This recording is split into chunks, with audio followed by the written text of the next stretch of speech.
अस्सलामुअलैकुम, आप देख रहे हैं समा। मैं हूं फवाद ज़ैदी और मैं हूं सिद्रा मीर। बुलेटिन का आगाज करते हैं। कोरोना की वबा तालीम की राह में रुकावट बन गई। मुतासरा अजला में पहली से 8वीं तक क्लासेस 28 अप्रैल तक बंद रखने का फैसला। 9वीं से 12वीं जमात के तलबा की 18 अप्रैल तक छुट्टी होगी। इम्तिहानात के मई के आखिरी हफ्ते में होंगे, लेकिन कैम्ब्रिज इम्तिहानात शेड्यूल के मुताबिक होंगे। वफाकी वज़ीर तालीम शफ़क़त महमूद कहते हैं बच्चों का मुस्तक़बिल और उनकी सेहत अहम है। फरार रब्बानी की रिपोर्ट देखिए।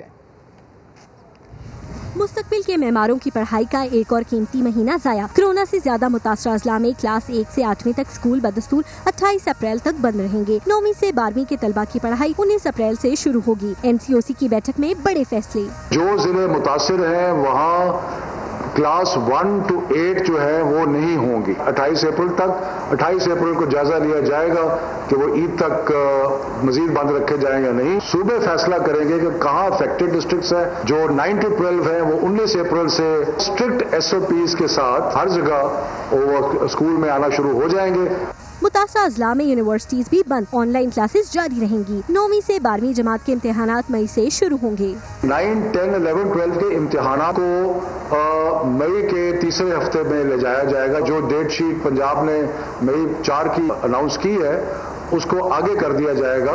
वज़ीर तालीम और सेहत के इजलास में A और O लेवल इम्तिहानात शेड्यूल के मुताबिक लेने का फैसला किया गया है। फरार रब्बानी, समा, इस्लामाबाद।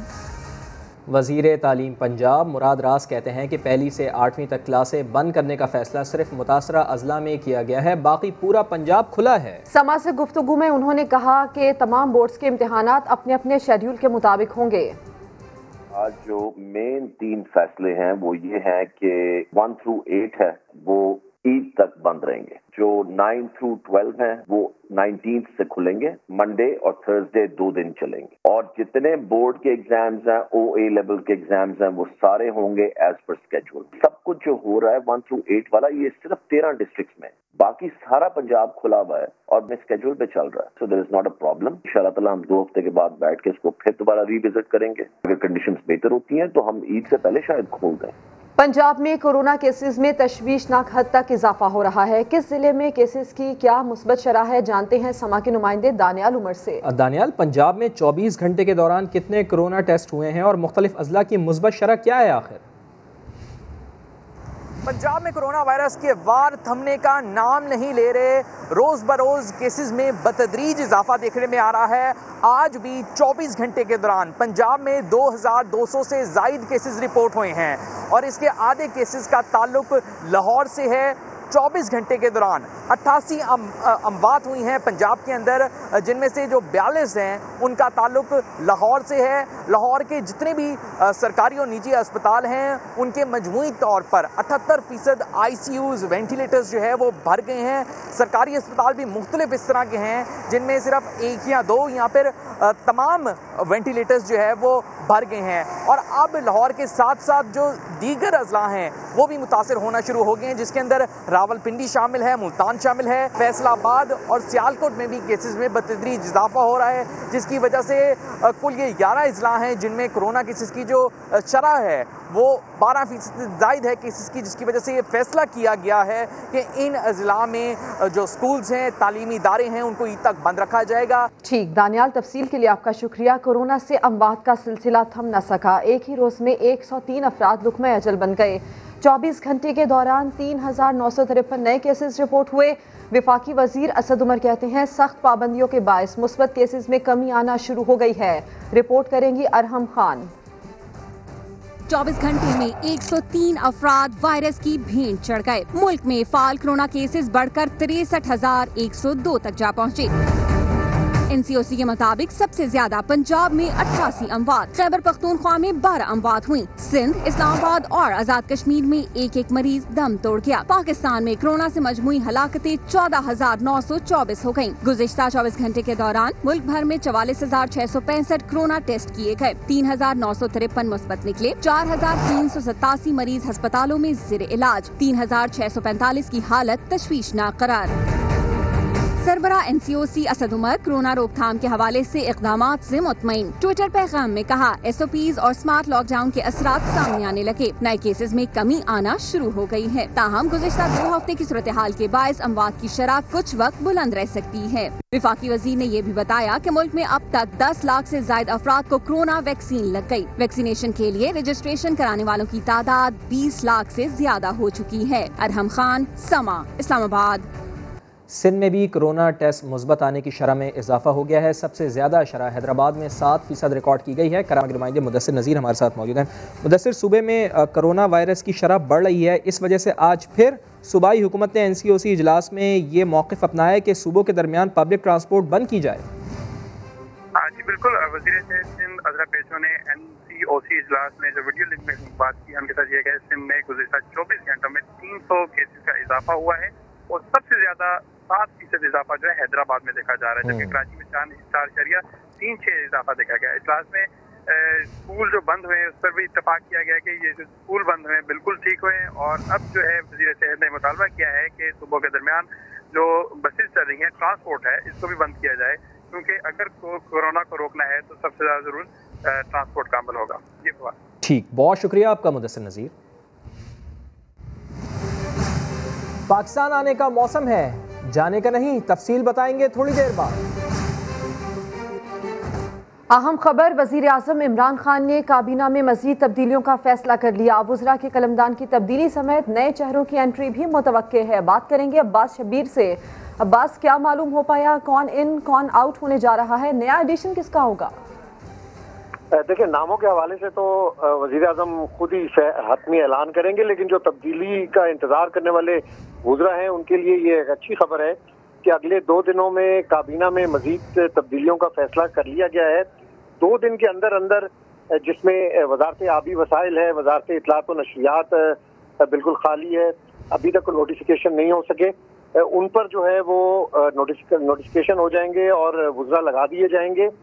2 दिन बताया गया है कि जुम्मे तक तमाम तब्दीलियां जो हैं वो कैबिनेट की मुकम्मल हो जाएंगी। आज बैरिस्टर अली जफर ने भी वज़ीर आज़म से मुलाकात की है, उनको भी अहम टास्क मिलने का इम्कान जाहिर किया जा रहा है। साथ साथ वज़ीर आला KPK की भी कुछ ही देर पहले वज़ीर आज़म से मुलाकात हुई है। KPK में भी तब्दीलियों का अंदिया दिया जा रहा है।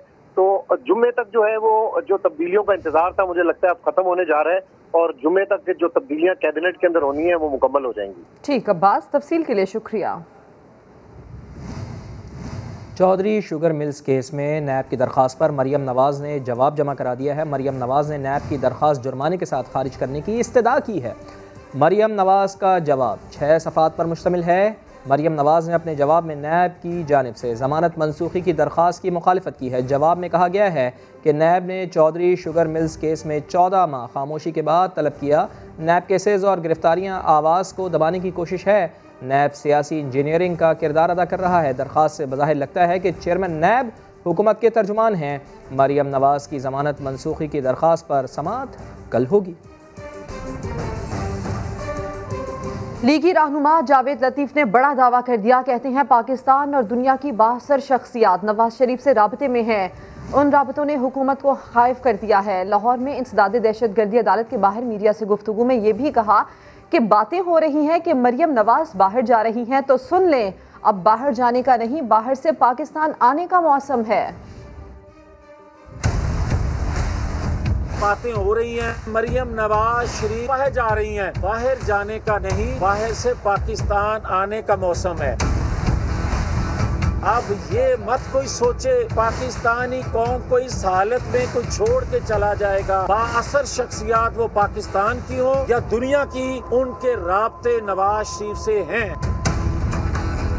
जो जमात हुकूमत से छुटकारे के लिए अवामी आवाज नहीं बनेगी, कल को अवाम उस जमात के लिए अपने दरवाजे बंद कर देगी। अवाम ये समझते हैं इस हुकूमत को जाते जाते रास्ते में रोकने वाले इतने ही मुजरम हैं जितनी मौजूदा हुकूमत मुजरम है। इतने लोगों को आप गद्दार बनाते जाओगे, पाकिस्तान के अंदर को मुहिब्बे वतन रहने दो। पीपल्स पार्टी और JUI के दरमियान खलीज मजीद बढ़ गई। जमीयत उलमा इस्लाम ने सिंध में ज़िमनी इंतखाबात में भरपूर हिस्सा लेने का फैसला कर लिया।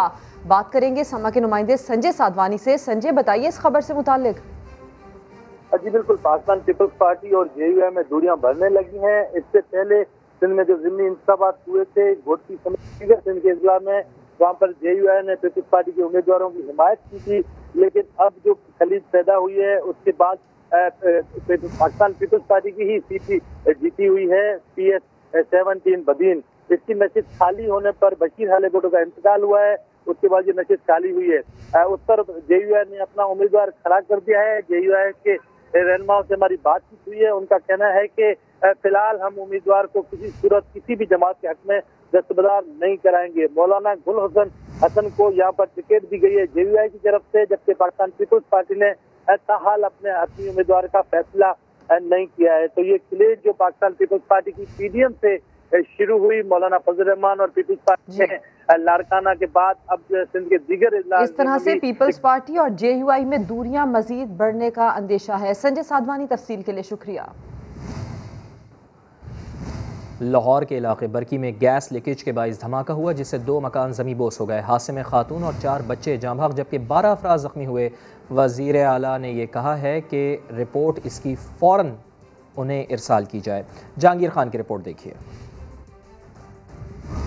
गैस लीकेज की वजह से खौफनाक हादसा, 2 घर धमाके से जमीन बोस, 4 बच्चे और खातून जान से गए। अफसोसनाक वाकया पंगाली गांव में पेश आया। फरियाद और तसव्वुर नामी कजन्स 2 घरों में इकट्ठे रिहाइश पजीर थे। अचानक गैस लीकेज धमाके से दोनों के घर गिर गए और उनकी फैमिलीज मलबे तले दब गयीं। रेस्क्यू और मुकामी अफराद ने उन्हें निकाला। एकदम धमाका हुआ है तो हम लोग उठे हैं, बाहर देखे हैं तो ये आग का एक लावा था जो आग का ऊपर जा रहा था। हादसे में 4 बच्चे और एक खातून मौका पर ही जाँ बहक हो गई, जबकि 12 अफराद जख्मी भी हुए हैं। पुलिस ने वाक़े को महज हादसा करार दिया है।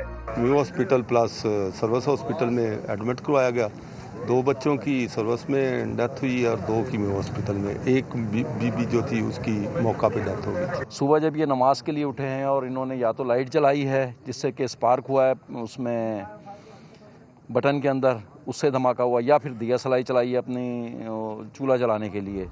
जख्मी होने वाले अफराद को मुख्तलिफ अस्पतालों में मुंतकिल कर दिया गया है। वज़ीर आला पंजाब उस्मान बुज़दार का कहना है कि मकान में धमाके की वजूहात का तयन करके रिपोर्ट पेश की जाए। कैमरामैन अजहर इकबाल के साथ जहांगीर खान, समा, लाहौर। सवाब कमाइए, माल ना बनाइए। लाहौर इंतजामिया ने चीनी की कीमतों में इजाफा करने वालों के खिलाफ क्रैकडाउन कर दिया। कार्रवाई के दौरान 4 दुकानों को सील करके 6 अफराद को गिरफ्तार कर लिया गया। असिस्टेंट कमिश्नर शालीमार मंसूर काजी ने मुख्तलिफ इलाकों में छापे मारे। महंगी चीनी बेचने पर 40,000 रुपये जुर्माना भी किया गया। हुकूमत ने चीनी की फ़ी किलो कीमत 85 रुपये मुकर्रर की है। ज़िला इंतजामिया ने कहना के इलाके में भी गोदामों पर छापा मारकर जखीरा की गई चीनी बरामद कर ली। 2 गोदामों को सील कर दिया। वज़ीर आला पंजाब सरदार उस्मान बुज़दार ने तमाम डिवीज़न में वज़रा को चीनी की कीमतों की मॉनिटरिंग का टास्क सौंप दिया है। कहते हैं कि किसी को गरीब आवाम का इस्तेहसाल करने की इजाज़त नहीं दी जाएगी। वज़ीर आला पंजाब चीनी महंगे दामों फ़रोख्त करने वालों के ख़िलाफ़ सरगर्म हो गए हैं। मुतालिका महकमों को चीनी के स्टॉक और निर्ख के बारे में रोज़ाना रिपोर्ट पेश करने की हिदायत की है। रमज़ान और इससे पहले चीनी की वाफिर सप्लाई बरकरार रखने का भी हुक्म दिया है। वज़ीर आला पंजाब का कहना है कि अज़ला में भी वज़रा और अफसरान चीनी के निर्ख की मॉनिटरिंग करेंगे। ऐसे में सूबाई वज़ीर बराए तवानाई अख्तर मलिक का कहना है कि जनूबी पंजाब सेक्रेटेरिएट के इख्तियारात ख़त्म करने की साजिश की गई। जो भी इसमें मुलव्वस पाया गया उसे नहीं छोड़ा जाएगा। ये भी कहा कि चीनी रिपोर्ट में सिर्फ जहांगीर तरीन को टारगेट नहीं किया गया बल्कि कौम का पैसा लूटने वालों की पाकिस्तान में कोई जगह नहीं। शेरवानियाँ सिलवाकर बैठने वाले कानों में तेल डालकर सो जाएं। वो समा से गुफ्तगू कर रहे थे।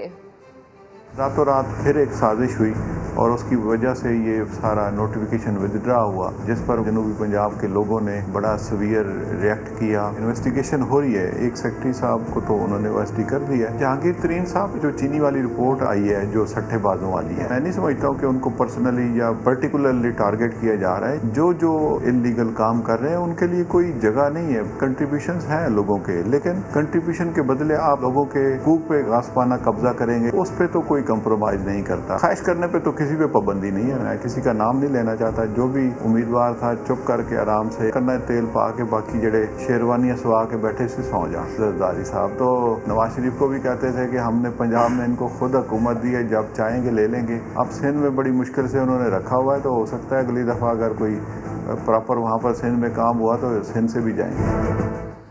कुफर का निज़ाम चल सकता है मगर जुल्म का नहीं। इसका एक मुजाहरा हर साल माह मुबारक की आमद पर होता है कि जब अमरीका और यूरोपीय ममालिक में खाने पीने की चीज़ें सस्ती हो जाती हैं, लेकिन पाकिस्तान में हर चीज़ महंगी कर दी जाती है। सवाब कमाने का महीना माल बनाने का महीना बनकर रह जाता है। माह मुबारक की आमद है। लोग शॉपिंग मॉल्स और दुकानों का रुख कर रहे हैं, ज़रूरत से ज़्यादा अशिया खरीद रहे हैं। डिमांड और सप्लाई बढ़ रही है और मुनाफाखोर मुंह मांगे दाम वसूल कर रहे हैं। क्या हो रहा है और क्या नहीं होना चाहिए, आपको दिखाते हैं इस रिपोर्ट में। रमजान आ रहा है, लोग बाजार जा रहे हैं, खूब सामान खरीद रहे हैं, ट्रॉलियां भर भर कर ले जा रहे हैं। जब समा मॉर्निंग शो टीम ने जानना चाहा, बड़े बुजुर्गों ने बताया कि इसका नुकसान क्या है। लोग जो है बेचैनी में ज़्यादा खरीदते हैं, तो ज़ाहिर है सप्लाई डिमांड का चक्कर है। आप ये देखें कितने लोग जो हैं वो भर भर के और वो कर लेते हैं। ठीक है, उससे क्या इम्पैक्ट मिल रहा है? यही कि जब कम हो जाएगा, आपने 20 चीज़ें ले ली, आपको 10 की ज़रूरत है। जी हाँ, जब बुनियादी ज़रूरियात में इसराफ होने लगे यही होता है, और फिर मुनाफाखोर महंगाई का तूफान ले आते हैं जो बिल्कुल हराम और गैर शरई है।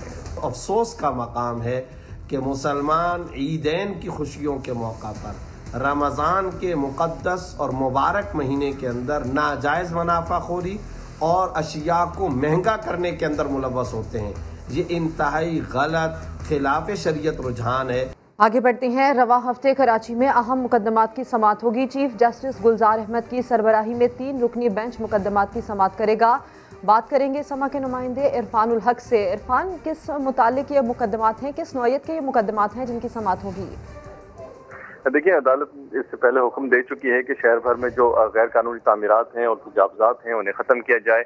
बिलखुसूस जो रफाई प्लॉट्स और खेल के मैदानों में और फुटपाथों पर जो तामीरात थी, उस हवाले से अदालत ने यह हुक्म दिया था कि आइंदा समाअत पर इस हवाले से रिपोर्ट पेश की जाए। और वज़ीर आला सिंध को अदालत ने ये डायरेक्शन दी थी कि वो खुद इन तजावुज़ात के खिलाफ कार्रवाई की निगरानी करेंगे। इसलिए 8 और 9 अप्रैल को कराची में समाअत होगी। 3 रुकनी बेंच की समाअत करेगा और वज़ीर आला सिंध को भी नोटिस जारी किया गया है और ये हिदायत की गई है कि इस समाअत पर एक तफसीली रिपोर्ट अदालत में पेश की जाए और वो जो प्रोग्रेस है तजावुज़ात के खिलाफ ऑपरेशन से, उससे अदालत को आगाह किया जाए। अदालत इस पर इसका जायजा भी लेगी रिपोर्ट का और आइंदा के लिए अहकाम देगी। तफसील के लिए शुक्रिया इरफानुल हक। पीडीएम के सेक्रेटरी जनरल के शो कॉज पर एएनपी सख्त नाराज़ है। मुशावरती इजलास में रहनुमाओं ने बरहमी का इजहार किया है। सवाल उठाया, क्या पीडीएम का कोई आइन है? किस रूल के तहत शो कॉज किया गया? यूसुफ रजा गिलानी ने सेनेटर बनने के लिए भी पीटीआई से वोट लिए थे। बाप के वोट से लाइल थे, लेकिन हर पार्टी का हक है कि वो जैसे चाहे वोट ले। मज़ीद जानते हैं नुमाइंदा खुसूसी नईम अशरफ भट्ट हमारे साथ मौजूद हैं। भट्ट साहब, क्या मौक़िफ़ है, तफसील से बताइए एएनपी का।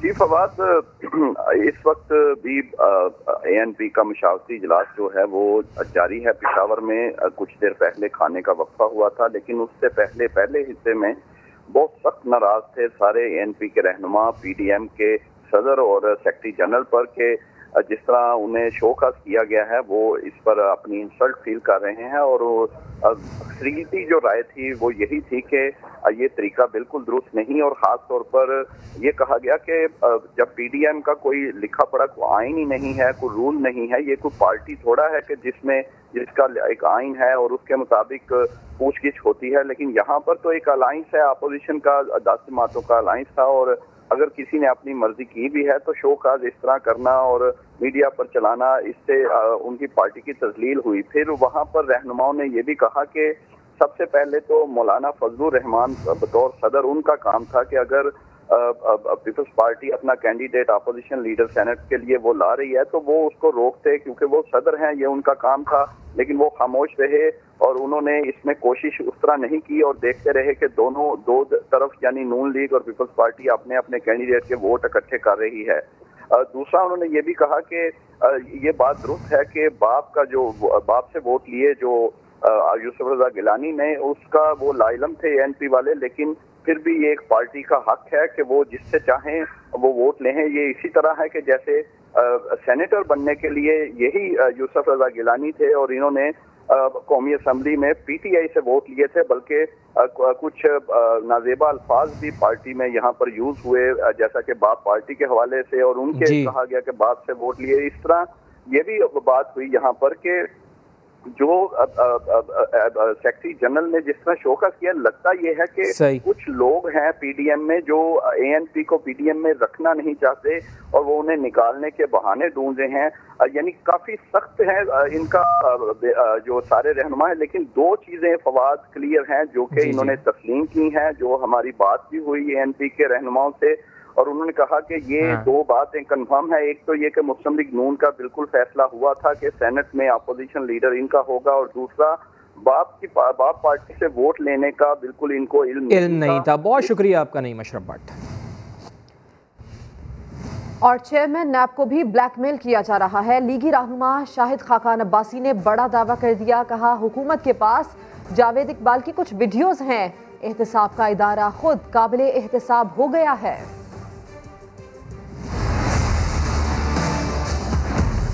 जज अरशद मलिक को ब्लैकमेल किया गया, चेयरमैन नैब को भी ब्लैकमेल किया जा रहा है। कल कौमी असेंबली में बात उठाई गई थी कि कोई वीडियोज हैं हुकूमत के पास, उसकी बुनियाद पे किसी खातून ने शिकायत की थी पोर्टल पर कि ये शख्स जो है इसने कुछ ऐसी नाजेबा हरकतें की हैं, तो उस मामले को दबा दिया गया। उसने शायद वार्निंग भी दी है 7 तारीख तक कि मैं एक्शन लूँगी। एहतसाब का इदारा खुद काबिल एहतसाब है। एक नए स्कैंडल का इजाफा हो रहा है। रूजवेल्ट होटल पर जो रिको डिक का फैसला जिस कंपनी के हक में हुआ था, उन्होंने इस पर लियन दिया है। उन्होंने हुकूमत से दरख्वास्त की है हमें कोई 7-8 अरब 10 अरब रुपया और दिया जाए। हुकूमत वजाहत करे ये सारा मामला है क्या। ये कानूनी चारा गुजोई नहीं है, ये एक इत्तेहाद है। उस इत्तेहाद के एक फैसले को तोड़ा गया, उस पर उस इत्तेहाद ने पूछा है कि ये बता दें कि आपने ये काम क्यों किया। ये उस इत्तेहाद का अंदरूनी मामला है। जाली अकाउंट्स केस की बात करते हैं। ओमनी ग्रुप के लाहौर में बेनामी प्लॉट्स मुंजमद कर दिए गए हैं। नैब के मुताबिक प्लॉट्स सिंध बैंक से फ्रॉड कर्ज के लिए गिरवी रखवाए गए थे। अदालत ने बेनामी कंपनी के शेयर्स भी मुंजमद कर दिए हैं। तो अहम खबर कि जाली अकाउंट्स केस में ओमनी ग्रुप के लाहौर में बेनामी प्लॉट्स मुंजमद कर दिए गए हैं। नैब के मुताबिक प्लॉट्स सिंध बैंक से फ्रॉड कर्ज के लिए गिरवी रखवाए गए थे। अदालत ने बेनामी कंपनी के शेयर्स भी मुंजमद कर दिए हैं। अब आपको ये बताएं, पाक रूस ताल्लुकात में अहम पेशरफ्त हुई है। रूसी वजीर खारजा आज पाकिस्तान आ रहे हैं। वजीर खारजा शाह महमूद कुरैशी कहते हैं 9 साल बाद रूसी क़यादत का दौरा ताल्लुकात में बेहतरी की अलामत है। रूसी हम मनसब से गैस पाइपलाइन आगे बढ़ाने, अफगान अमन अमल और स्टील मिल्स की बहाली समेत अहम मामलात पर बात होगी। रूस के वजीर खारजा पाकिस्तान तशरीफ ला रहे हैं। रूस के साथ पाकिस्तान के ताल्लुकात एक नई रुख अख्तियार कर रहे हैं, बेहतरी आ रही है।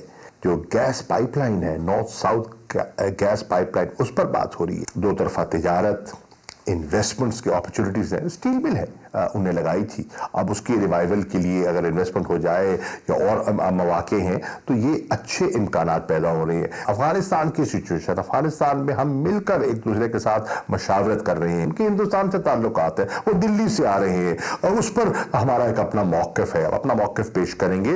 ये एक अहम दौरा है। वो वज़ीर आज़म पाकिस्तान से भी मिलेंगे और वो आर्मी चीफ जनरल बाजवा से भी मुलाकात करेंगे। बोलो लाहौर में आपको बताएंगे कि ऑरेंज लाइन मेट्रो ट्रेन तो चल पड़ी, लेकिन इसकी तामीर के लिए लगाई गई मशीनरी ने लाहौर के तारीखी चोबरजी क्वार्टर्स ग्राउंड को तबाह कर दिया है। 4 साल बाद भी मशीनरी और मलबा ग्राउंड से हटाया ना जा सका। रिहायशी मोहम्मद अहमद सूरत हाल बता रहे हैं और हुकूमत से अपील कर रहे हैं।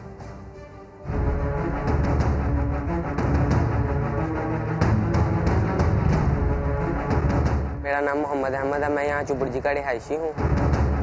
हमारे पास खेलने की एक ही ग्राउंड थी और जब से ऑरेंज लाइन ट्रेन का ये काम शुरू हुआ है, वक्त से ये ग्राउंड इन्होंने अपने कब्जे में ले ली हुई है। ये मशीनरी इतनी गल सड़ गई है कि ये लोग यहाँ से उठा ही नहीं रहे हैं। ऊपर से यहाँ पे मलबा वगैरह कितना पड़ा हुआ है। कोरोना वायरस चल रहा है, हमारे पास यही एक्टिविटी थी खेलने की, स्कूल्स वगैरह सारे कॉलेजेस वगैरह बंद हैं। यहाँ पे रात के वक्त फैमिलीज वगैरह यहाँ पे आ जाया करती थी।